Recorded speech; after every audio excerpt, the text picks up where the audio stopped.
Hi, and welcome to our first module in Catch the Light, Seeing and Painting Light with Color. I am so overjoyed to have you all here and am really excited to move forward as we dive deep into color. So in this first module, we're going to be focusing on learning to see the light, identify color systems. And I wanted to start off with that old favorite quote of mine that I know y'all have heard before. In nature, light creates the color. In the picture, color creates the light. This is one of Hans Hofmann's sayings, and it to me is a prime descriptor of the process that we're going to be going through over the course of this time that we're going to be spending together. We need to understand first how light creates that color as we look at it in order to then be able to use color to create the illusion of that light. So we're going to begin to scratch the surface of that very, very deep and complex issue right here today. So what we're going to cover are 4 approaches to color, 4 different color systems that artists use to deal with color in painting, 4 key qualities of light that affect color, the 4 different aspects of light that affect the way that we perceive color as we're looking at objects, and 4 tips for learning to see color. So ways to put that into action. So let's jump right into those 4 approaches to color. Now there's some others that I've heard people list out there, but these to me are 4 overarching groups that we're going to look at that you can use to describe or categorize most of the approaches that painters take to using color. So let's start with the first, local, then optical, arbitrary, and symbolic. Local and optical are the 2 that we're going to concentrate on the most, but I want to go on and define all 4 for you kind of roughly before we go into a little bit more depth on those first 2. So keep in mind that local and optical are the ones we're most concerned about here, but we're also just going to briefly cover what arbitrary and symbolic are. So local, remember, is that physical color of the object, the actual color of the object. Optical is the color that our eye perceives as it looks at light falling across that object. So it's that light that creates the color that Hofmann was talking about. It's sometimes called observational color. Arbitrary color is more of an intuitive approach to color. And it's certainly the kind of color systems that most abstract artists are using. So when you paint in an abstract manner and you put one color down and then you choose another color based on how it's going to relate to that first color, or you make some sort of intuitive decision about that, that's an example of an arbitrary color system. The fourth one, symbolic, has to do with color standing in for something else. Expressive color is a kind of symbolic color. Certainly a number of early non-objective artists like Kandinsky believed that color inherently had some symbolic qualities to it. But symbolic color is used by artists to convey a specific mood or idea or emotion rather than to describe what they saw. So that's how it's mainly different. We're not talking about what we've seen with our eyes. So let's go back to local color for a minute. Local color, the physical color of the object. It's the color system that most artists start out with. And when you are using local color in a painting, when you add create the light colors, the light values of a color, you're going to add white to it. And when you create the darker values, you're going to add black. And here is an example of just that. This is the building in sunlight that we painted back in Module 6 of Composition, Color, and Light. And Here you can see a version of that rendered in local color. And I've also used this illustration in the webinar 5 Steps to Seeing Color that is available back up in the introduction if you missed that earlier. But you can tell in local color that the color is not as intense. It's a color system that's based just on value relationships. So it does convey a sense of light, it does convey a sense of illumination, but it's somewhat limited. So it's a very basic form. As soon as you add that white to make a color lighter, you're diluting and dulling it down. As soon as you add black, you're again diluting it and dulling it down. So you kill some of the sense of light by using local color. So we are going to try to explore instead using optical color, observational color, also sometimes called perceptual color. All of that refers to the fact that optical color is based on what our eye perceives rather than the actual physical color. So optical color is the color that the light has created as it falls across an object. It's the color that the light has created as it falls across an object. And when you're mixing for creating optical color, you need to remember that the same hue cannot be used for both the highlight and the shadow. And I know y'all have heard me say this before, but I'll say it again. When you're mixing 3 different values of a color using optical color, you choose the color you're going to start with, and then you add a lighter, inherently lighter color, equally intense, to lighten the color up, and you add an inherently darker color that's equally intense to darken it up. Look on the color wheel. Identify a color that's fairly close by to the color you're working with that fits that bill. So here's an example of that same building again, that building in sunlight, but the painting on the right was done using optical color. And it is a much, much richer painting as a result. The sense of illumination is much stronger than it would have been if it were in local color. The second thing I want you to think about as we talk about these topics in Module 1 are the 4 key qualities of light that affect color. So we talked about those 2 color systems that we're really looking at a little bit more in depth. And then we're going to talk about the different kinds of light and how light affects colors. I'm going to go through these fairly quickly, and it's just barely skimming the surface. I don't want to dive in too deeply because it's overwhelming in a big, big way. But I want to mention these right now. We are going to take the rest of this time together to go through these 4 key qualities of light and really explore them in depth over several modules. So don't feel like you have to grasp all of this in its entirety right from the beginning. I'm going to give you just a little taste of this on the 4 key qualities of light so that it's not too much to swallow at one time. So those 4 key qualities are angle, direction, diffused or direct, and the color of the light.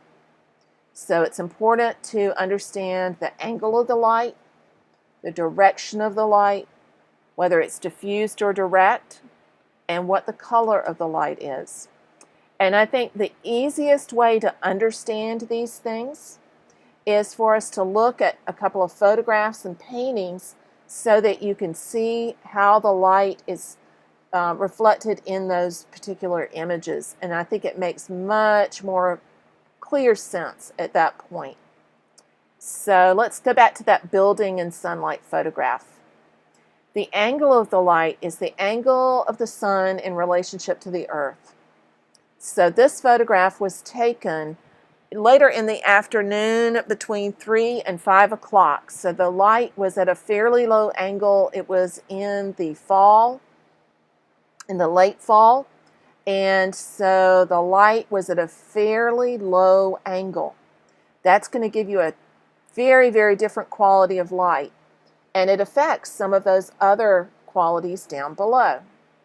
The direction of the light is important, and the direction, although it sounds similar to the angle, the direction is what direction is the light, how is the light positioned in relationship to the subject. So in this case, the light is in front of the subject. So the light is in front of the building. It is over the shoulder of the photographer, behind the photographer. So you need to know where the light's coming from. So you need to know the angle. You need to know where the light's coming from. Is it diffused or direct? Diffused means that the light beams are scattered and broken up. So think foggy morning, rainy afternoon, anything that's going to break up the direction of the light, anything that's going to break up what they call the specularity of the light, that's going to make it more diffused. If it's direct, it's going to be strong and hard. If it's diffused, it's going to be soft. So we want to think about whether it's diffused and soft or direct and hard. When you look at this building, it is very sharp and very clear light. That is an example of direct, hard light. The fourth part of color that you need to think about is, fourth part of light is the color of the light. And for the most part, over the course of this time we have together, we're going to be looking at outdoor light. But light itself has a color. So light can create a color, but light has a color itself. So if you're thinking about time of day and time of year, that can affect the color of the light. Early morning light, late afternoon light tends to be more warm, more golden. Noonday light tends to be more white. So early and late is more yellow, more warm. And noon, directly overhead, is more white. If you're inside, the light can be warm if you're using tungsten lights, or it can be cool if you've got fluorescence. So light itself, the thing that's beaming it out, can have a color. And that's going to affect what your eye sees as that colored light falls across the object. So in this painting, look again at the angle and see if you can figure out what it is. It's another example of a lower light situation. It's morning rather than afternoon, but it's a fairly early morning. And the light is falling at a fairly low angle. The direction is again over the shoulder of the photographer, but instead of being directly behind the photographer and shining straight on the subject, it's over to the side. So the light is shining in from the far right-hand side. So the direction is at an angle, or it's at a more of a side light instead of frontal light. It's not backlit over the whole thing, although there is some backlighting going on. If you look at that far right-hand side in the area where those dark purpley trees are, those are in shadow. They're backlit. And as the light falls across the tip top of those trees change color. Diffused or direct? This is direct light. It's not diffused at all. It's very strong, clear, direct light. The color of the light was somewhat warm, but it's not very early morning, so it's moving towards being more clear white light. This one was done in the early morning on a very stormy, rainy day. So let's think about these four different keys that refer to light. The angle. It's a little hard to tell from just looking at the painting, but the angle appears to be fairly low. and you can tell that by looking at the shadows. And it was very early in the morning, so the sun was very low in relationship to the earth. The direction of the light is to the left and back, over the left shoulder of the artist and photographer who was shooting the photograph, and the artist who was painting the painting, because this is a plein air. Then it is also very diffused. It was a very, very rainy morning. There were storms moving in from the west, so there was no direct light. It was very diffused light, and it's very broken up, so the contrast is much, much lower rather than being higher. So it's an example of diffused light. The color of the light is almost blue because of the cloud formations and reflections off of the water. But the cloud formations, the particles in the sky, were coloring the light as it came down. So the angle is low and to the left.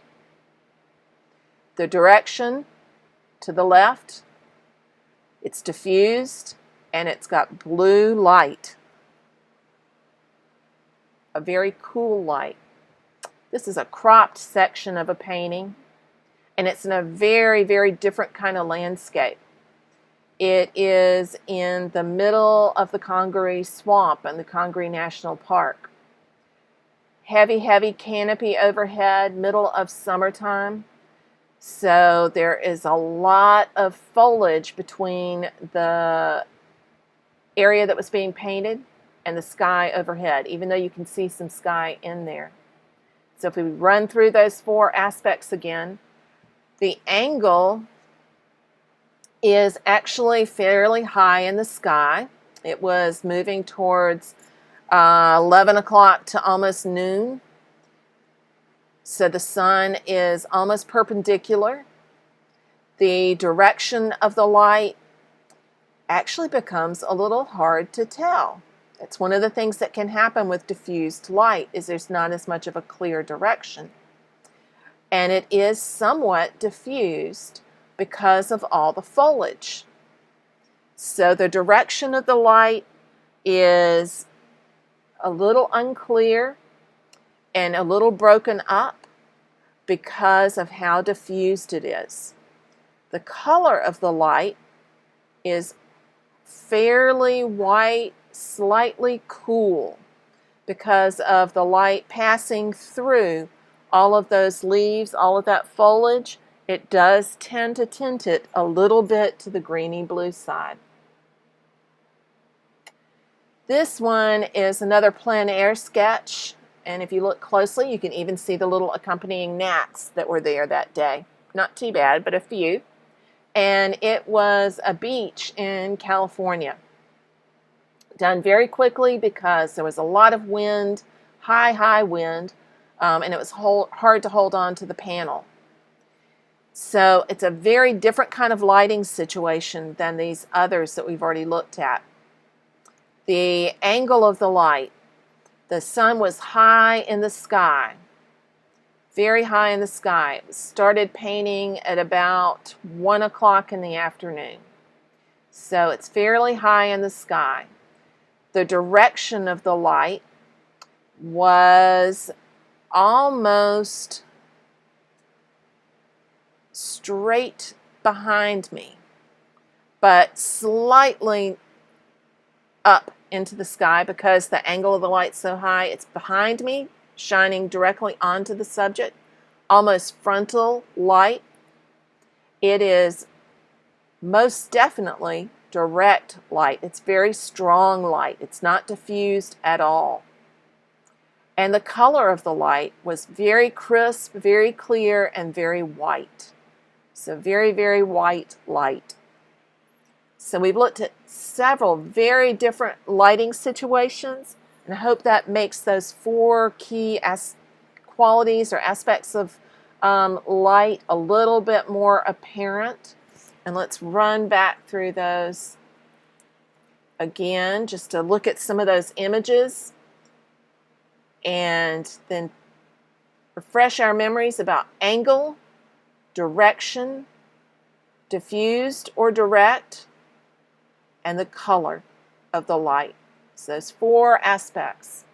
Finally, I want to talk about 4 tips for learning to see color. So we've talked about color systems, and we're striving to move from local to optical. We've talked about the 4 key qualities of light and how that affect color. And now I want to talk about some ways to start really practicing seeing those things when they're in front of you. So these 4 tips are 4 really concrete ways you can start practicing that art of learning to see color. Step number 1, one of the most important ones up there, relax. Step number 2, spend more time looking than painting. Step number 3, use your peripheral vision. And step number 4, use a color spot tool. So I want to go through all 4 of these in a little bit more detail and how you can use them, how they'll benefit you. Relaxing sounds a little bit obvious, but when you are first starting to see color, you need to move from being very left-brained to be very right-brained. And relaxation is one of the key things that can trigger that switch. So we're moving from painting what we know to painting what we see. And in order to let go of those preconceptions, or in order to be able to let go at all, we have to be relaxed. So you can physically shake yourself out. If you shake your hands and then shake your feet, that helps to relax your body. And once you relax your body, you'll begin to relax your mind and your eyes. You can do things like putting your hands over your eyes and surprising yourself with what you're looking at. You may feel silly the first time you do it, but if you want to see or perceive something differently in a more relaxed way, try blocking your vision with the palms of your hands, then pulling them away quickly so that your mind doesn't have time to process the objects. And in the process of relaxing and then triggering that altered view, you'll see way more color than you did before. Spend more time looking than painting. This is one of the reasons that I mix my color ahead of time. If I am mixing my color ahead of time, I am doing an awful lot of observing and looking and observing. And in the process of doing that, I learn a lot about what it is that I'm planning to paint. So spend the time it takes to really look and observe. Even look and observe without a pencil, pen, brush, colored pencil, crayon, marker, or anything in your hand. Trust your eyes to remember what they've seen, but spend more time looking than painting. That's a really key thing to do right now. Another trick to be able to see the color is to use your peripheral vision. So try looking at something just to the right of the color area that you're trying to analyze. If you look at something just to the right of that area that you're trying to identify will be in your peripheral vision, and you'll be able to see and perceive the color much more easily. Last, use a color spot tool. And I've taught, at least in my blog and I think in previous webinars, a number of times about color spot tools. They are so easy to make. You can buy ones online, and that's great if you want to spend the money. They're not really that much better than what you can make yourself. All you need is about a 2 by 3 inch rectangle of cardstock. Something like thin mat board, even poster board will work. and then take a hole punch, stick it in as far up as you can onto that piece of cardstock and punch a hole. Look through that color spot tool to identify the color in that color mass that you're looking at. I want you to start looking at color masses rather than things. And to do that, you need to be able to identify the overall color of that mass. Not just the value, but the hue. And using a color spot tool to look through will help you do that. So one of the things that I want you to do before you move on to the demo exercises is to come make yourself one of those color spot tools. They're very handy.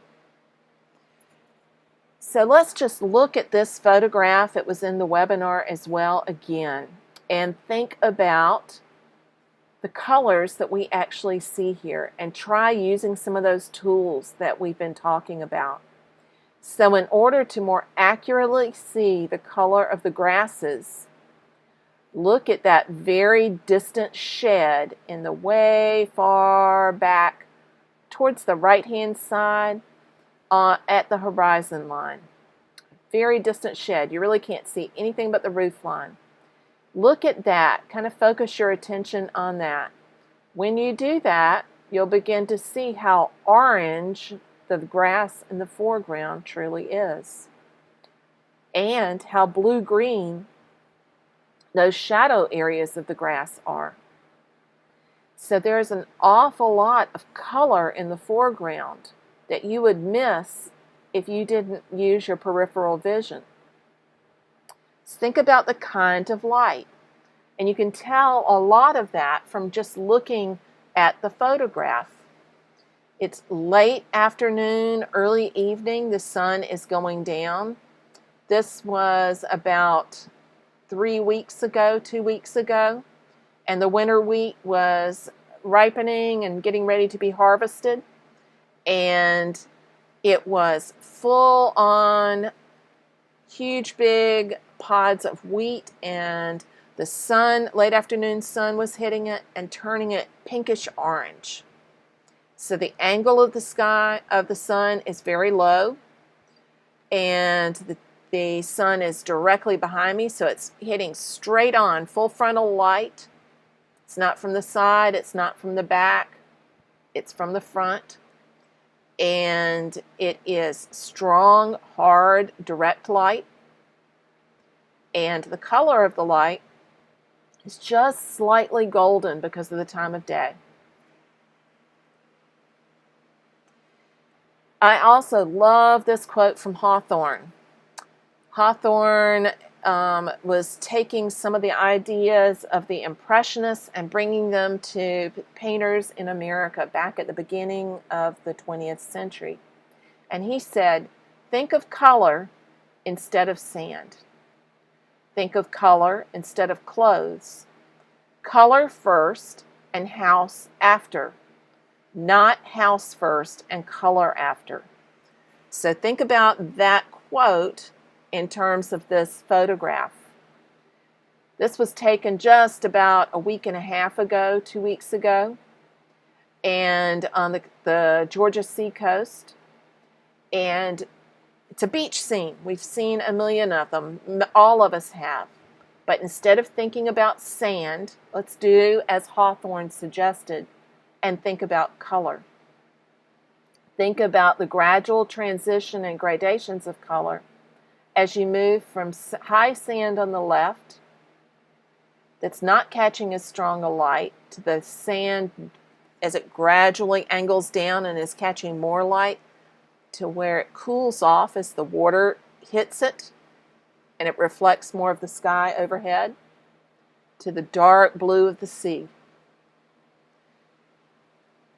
Sand last, color first. So what we've covered today are 4 different approaches or color systems. Talked about how we're going to move from local to more optical color, really reinforce what we learned in Composition, color, and light about optical color. Dig deeper into that. 4 key qualities of light that affect color. And 4 tips for learning to see color. So now I want you to take action. I want you to do the work and make it real. So your assignment for this, next assignment for this module, practice seeing optical color. Practice that observation. I want you to practice recognizing the type of light. Now I want you to make a color spot tool and practice using it. Notice the practice word coming up a lot. Practice, practice, practice. Most of what I'm talking about here is practicing looking, practicing observation. We're definitely going to be painting in the next 2 lessons. We have 2 demos coming up, but I want you, before you move to the next lesson, to practice seeing the color around you. Practicing color in photographs, practicing it in the objects, figures, and the landscapes that are surrounding you.